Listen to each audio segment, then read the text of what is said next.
मेरे प्यारे विद्यार्थियों, आज जो मैं आपके पास जो मुद्दा लेकर आया हूँ, जो मैटर लेकर के आया हूँ, वो बहुत ही एक्स्ट्रा ऑर्डिनरी है और उम्मीद है कि उससे आप सीखेंगे। मैंने पहले भी कई बार बताया है कि अंग्रेजी जो है अथाह महासागर है। इसमें चाहे जितना भी आप गहरा गोता लगा लो, मोती उसी हिसाब से निकालिएगा। मेरे कहने का मतलब क्या है कि ज़्यादा मोती निकालने के लिए आपको ज़्यादा गहरे पानी में आवश्यकता होगी जाने की। ठीक है, तो अंग्रेजी में क्या है कि लकीर का फकीर नहीं बनना है। इसमें प्रतिदिन हमेशा, हर एक पल, हर एक मोमेंट, हर एक क्षण, हर एक लम्हा, हर एक समय, एक एक पल कुछ ना कुछ नयापन आते रहता है। और मैं चाहता हूँ कि इन सारी चीज़ों से, उन सारी मतलब मैटर्स से अपना वाकिफ न हो। तो इसी बात को लेकर के आज मैं आपके सामने एक मैटर बता रहा हूँ, तो समझिएगा। जैसे हमने बांटा आपके व्हाइट बोर्ड को दो भागों में। ठीक है, यहां लिखा ओल्ड इंग्लिश, यहां लिखा मैंने ओल्ड इंग्लिश, और यहां लिखा मैंने मॉडर्न इंग्लिश। ठीक है, तो होता क्या है कि अभी भी स्कूल्स में, कोचिंग इंस्टीट्यूट्स में अभी भी पुरानी बात को बताई जा रही है, बच्चे उसको सीख रहे हैं। मैं ऐसा नहीं कर रहा हूं तो गलत है, लेकिन हम चाहते हैं कि बच्चे जो है अब आधुनिकता के दौर में आए, कुछ नया चीज सीखें। ठीक है, हम बात कर रहे थे पार्ट्स ऑफ स्पीच की।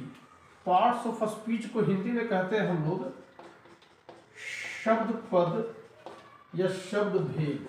ठीक है, तो यहां पर क्या है कि इसके काइंड्स की बात करूंगा।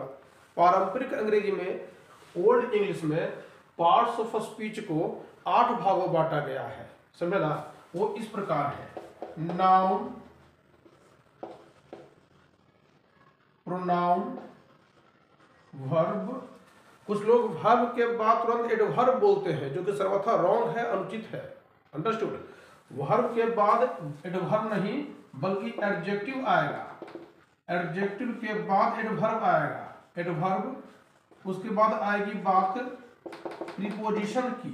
ठीक है, उसके बाद आएगी बात कंजंक्शन की, और कंजंक्शन इसका उच्चारण नहीं होता है, कंजंक्शन बिल्कुल नहीं होता है, कंजंक्शन होगा, कंजंक्शन और इंटरजेक्शन।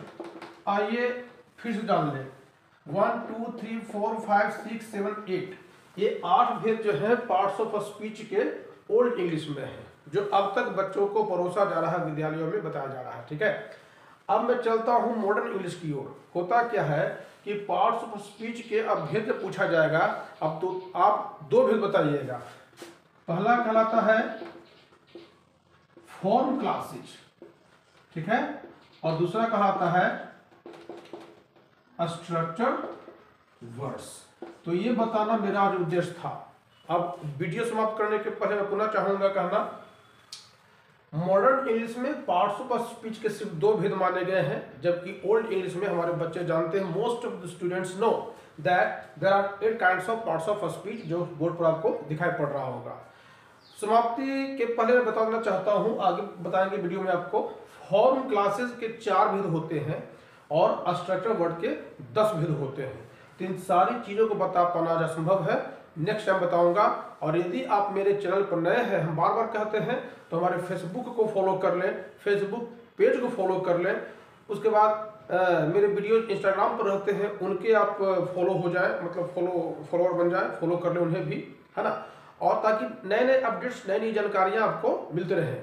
और मिश्रा इंग्लिश क्लासेस करके मेरा खुद का चैनल है, यूट्यूब चैनल है, आप उस पर जाएं, उसे फॉलो कर लें, उसे सब्सक्राइब कर लें, उस पर कमेंट्स करें, ताकि आपका एक केयर, एक शेयर, एक लाइक, एक कमेंट हमारे हौसला को बढ़ावा देगा, और मैं आपके साथ हमेशा हाजिर रहूँगा। फिर मिलते हैं, तब तक के लिए दैट्स ऑल।